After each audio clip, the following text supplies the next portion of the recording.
রমজানের গুরুত্বপূর্ণ খাদ্যপণ্যের মধ্যে রয়েছে ভোজ্য তেল, চিনি, ডাল, পেঁয়াজ, রসুন, ছোলা ও খেজুর। ইফতারের জন্য সাধ্যমতো রাখা হয় বিভিন্ন রকমের ফল।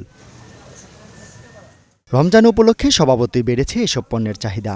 আর বরাবরের মতোই ডাল, ছোলা সহ কয়েকটি পণ্যের দাম কেজিপ্রতি বেড়েছে 10 থেকে 30 টাকা। খেজুরের দাম 50 থেকে 100 টাকা বাড়লেও আকাশচুম্বী ফলের বাজার। গত বছরের তুলনায় এই বছর 20 থেকে 25 টাকা ডিফারেন্স আছে। এখন তো মোটামুটি আপাতত ভালো, কিন্তু পেঁয়াজ টেয়াজ কিছু দাম পরিবর্তন হয়েছে, কিছু 10-20 টাকা পরিবর্তন হয়ে গেছে। পেঁয়াজ নিছি 40 টাকা করে, 45 টাকা করে, আজকে দিই 60 টাকা করে।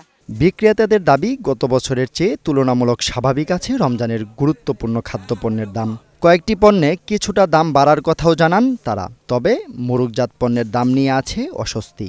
গতবার থেকে সবে আলহামদুলিল্লাহ আপনার বাজার নিয়ন্ত্রণ আছে। চিনি 100 টাকা কেজি, কিছু প্যাকেট মূল্য কোম্পানির গুলা কিছু দাম বেশি আর কি, আর এমনিতে না হলে সবকিছু স্বাভাবিক আছে। প্যাকেটজাত পণ্যগুলো তো আমরা কিছু করতে পারতেছি না, এটা কোম্পানি রেট করে দেয়, কোম্পানি রেটে বিক্রি করি। কিন্তু কোম্পানিগুলা করতেছে যে আগে যেখানে 200 গ্রাম ছিল সেই জায়গায় এখন 180 গ্রাম করতেছে, কিন্তু পণ্যের প্যাকেটের গায়ের দাম কমায় নাই, গায়ের দাম আগেরটাই আছে। এক সপ্তাহ আগে যে দাম ছিল ওর থেকে অনেক বেশি, কারণ প্রতি 700, 800, 1000 টাকা ডিফারেন্স।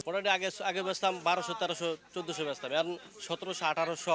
এনবিআরের তথ্যমতে আগের বছরের তুলনায় এসব পণ্য আমদানি হয়েছে প্রায় দ্বিগুণ। তারপরও বাজার কেন ঊর্ধ্বমুখী তা জানতে চান ভোক্তারা। Zubair Ahmed, green news, Dhaka.